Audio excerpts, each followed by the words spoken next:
in the depths of the moors, where silence dwells, lived Hannah Furniss, a legend they'd tell. Eccentric and peculiar, her spirit was bold, in a cottage of solitude, where her stories unfold. For 40 years she shunned society's embrace, turning away from love and its comforting grace. A recluse she became, in a humble abode, a hut on the mountains, far from life's road. Rainbow tights adorned her legs with flair, colours bright, a kaleidoscope to wear. Garments cast off from yesteryears gone by, she revelled in the tales, with a twinkle in her eye. Society laughed at the woman they couldn't comprehend, mocked and ridiculed, unable to apprehend. But Hannah stood tall, in the midst of judgment and jeers, a spirit unbroken throughout the passing years. Now she rests beneath the night sky's grace unbound, the memories of loved ones forever profound. Hannah Furniss, the legend of the peakland lore, her eccentricity shall be remembered forevermore. Ladies and gentlemen, this is the story of Hannah Furniss, the High Peak Recluse.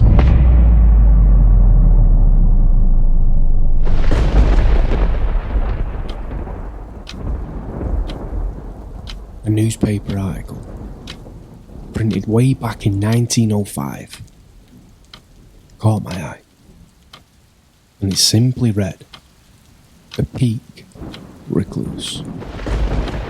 Hannah Furniss, the most eccentric woman in the Peak District of Derbyshire, has died, aged 74.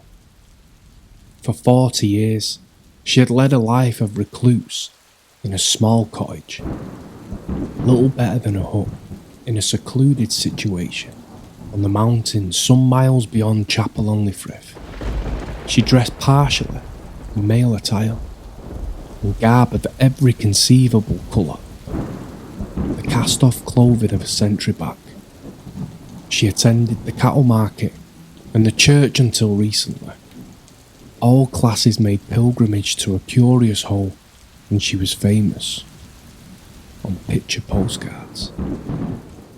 And that's all it took.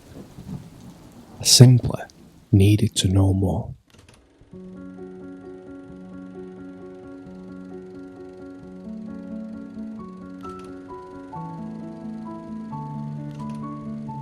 Hannah was born into a poor but loving family.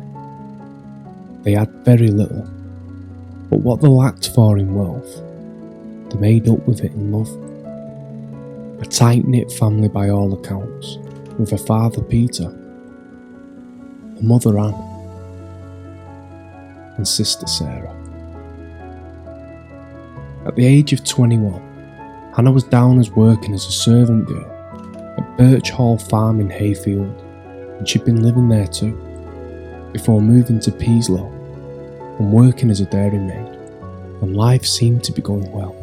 Views of the peaklands encased the humble surroundings with fresh air, wildlife and beauty all around. Views of the rolling hills and the slow pace of life was all that she could ever need, until around 1865, when things started to go wrong.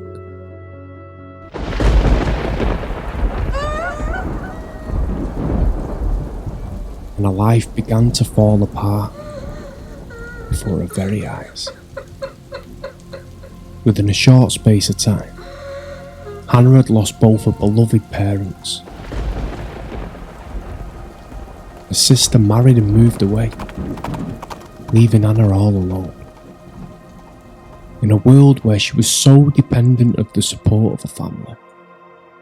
No friends, and she never married, having been unlucky in love and had her heart broken years before, vowing to herself never to let it happen again.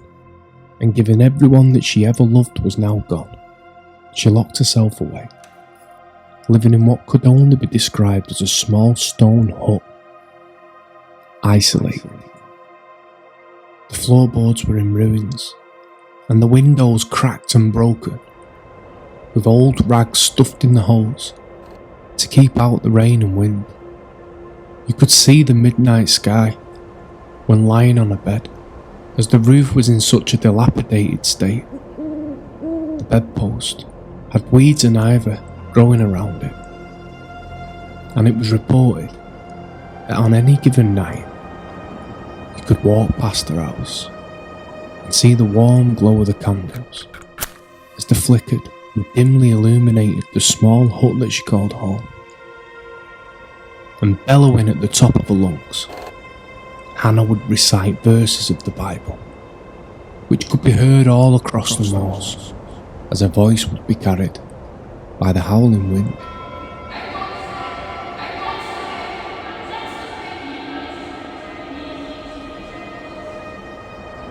She was shunned by society and avoided by the locals, as people spoke about her name, almost like some sort of mythical creature or urban legend, as she marched into the village to a church, the one love of her life. Armed with a beloved black Bible that was gripped tightly in her clutches, but she kept her head down and ploughed through the judgment and sniggers as other people would stop in the middle of the street in shock, Look, that's Hannah. almost as if they saw a ghost, as they finally caught a glimpse of Hannah. She was described as having a striking looking face with piercing black eyes. Her complexion was haggard and rough looking, with each deep wrinkle telling its own tale. Her clothes were a mismatch of every decade that had passed before her. She wore men's hobnail boots. Her stockings were made from every conceivable colour of the rainbow, patched and darned by herself, from pieces of offcuts and rags that she'd acquired over the years. An oversized man's coat that went way past her hands, and a delicate bonnet-like hat with a frilled peak, and even that was considered old-fashioned for the day. Newspaper reporters even described her in a very derogatory way, with grabbing headlines such as "A Woman's Strange Career," and classing her as a strange creature which did her no favours when leaving the house and walking past the residents of the village. But amongst the stares Come on, walk this way. and the perplexed look Don't look at her. from everyone around her, a passing photographer became intrigued by Hannah, Excuse me? Hello? and he didn't see what the others saw. Mrs. Furniss? I'm a photographer. He saw a story to be told.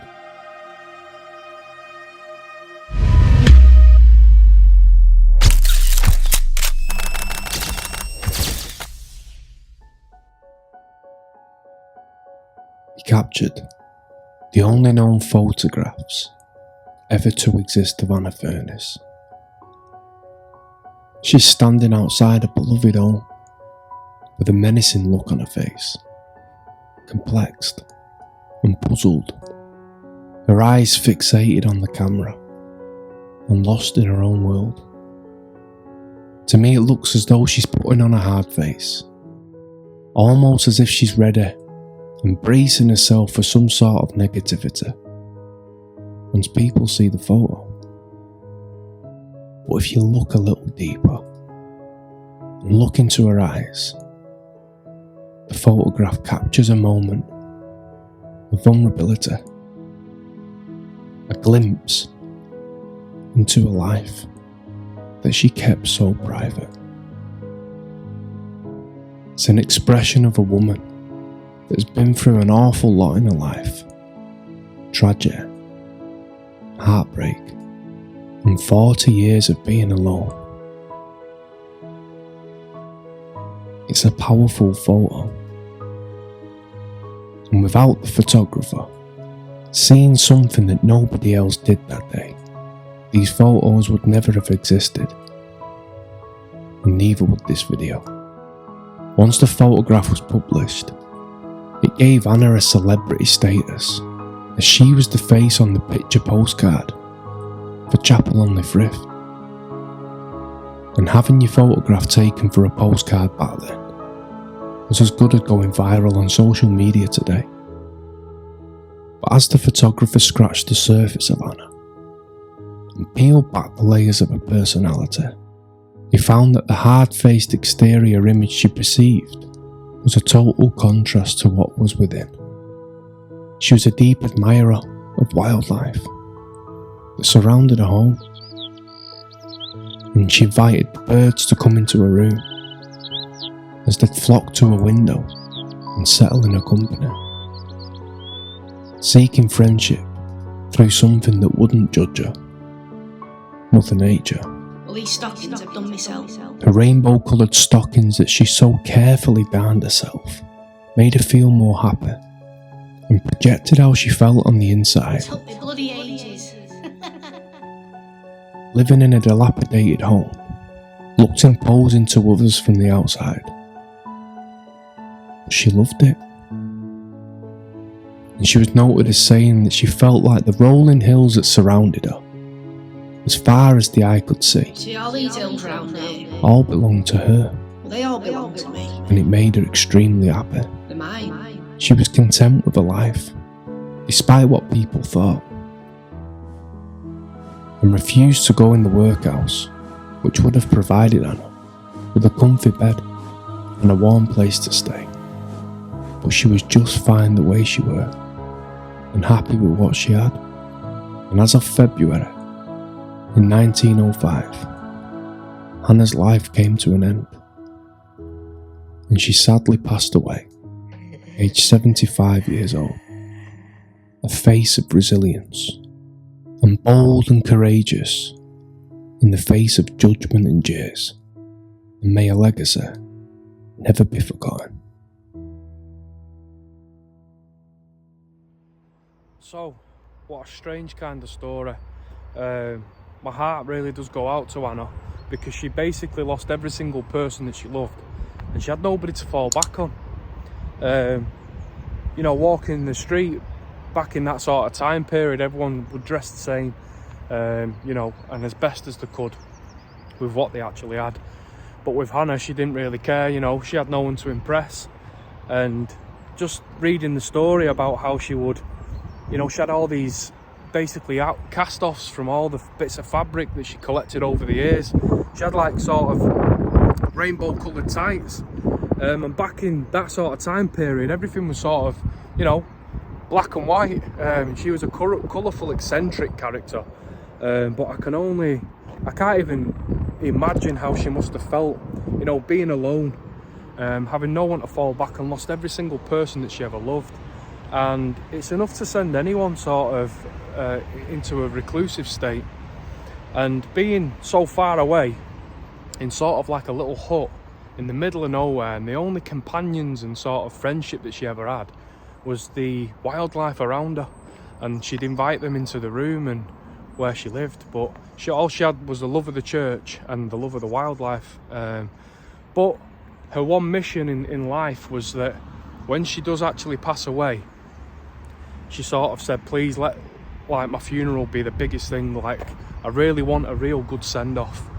And thankfully all the people that sort of wouldn't really speak to her in the street, because she was a bit different to every single person, and the sort of, from all accounts, you know, she was quite a striking looking character, quite stern, and there was something about her. But the strange thing is when she died, you'd think that no one would have attended her actual graveside for when she was buried, but the whole village came out, all the women came out to sort of pay respects and watch what was going on. But what we're going to do now, that's enough of me talking. We're going to pop over there now and try and locate a grave and pay our respects to Hannah, because she was, like I say, she was an eccentric character, but she had layer and layer and layer of different personalities, So we'll go over there now. It's really, it's only a small little chapel, but it's really old. So I'm going to have a scout about and see if I can find it. So as luck would have it, I've actually located a grave. Now, it is very old and the writing is really worn, but you can just about make out her name on the grave.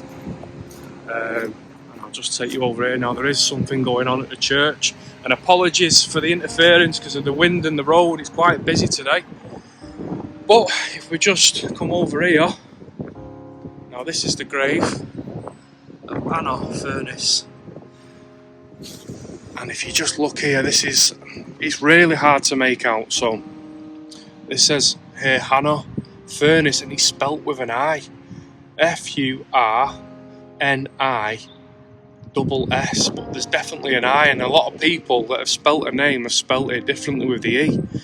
And I'll try to make out, it says of daughter of the above, something died February 20th, 1905, and then in her 75th year, till the day, I can't really make that out, something in the shadows, something, I can't really make it out. But I'm absolutely over the moon that I've actually located a grave.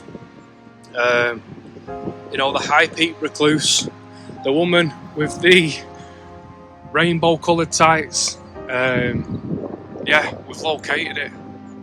But it sort of sits within this beautiful chapel. And I won't pan in too much because there is something going on, like I say. But it's a beautiful, beautiful chapel. And it's only a small little graveyard.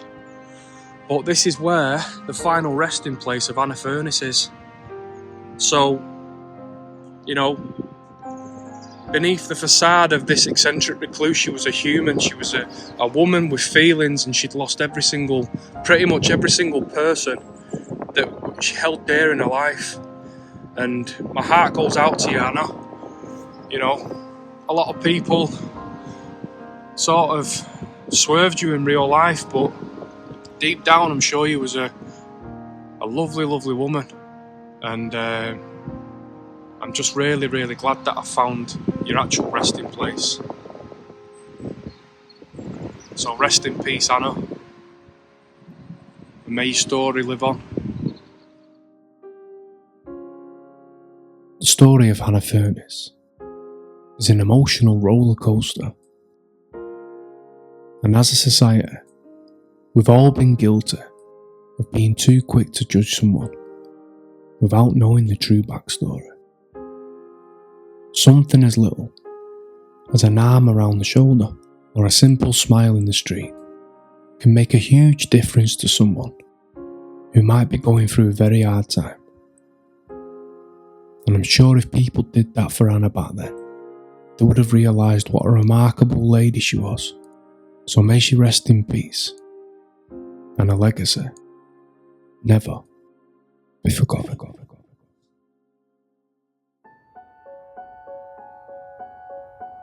Well, I mean that there are the colours and the beauties, the designs, the beautiful way things appear. People themselves, dull people that I thought dull, appear fascinating, interesting, mysterious, wonderful. But that's only the beginning. Suddenly you notice that there aren't these separations, that we're not on a separate island shouting across to somebody else and trying to hear what they're saying and misunderstanding. You know, you use the word yourself, empathy. This thing's flowing underneath. We're parts of a single continent. It meets underneath the water.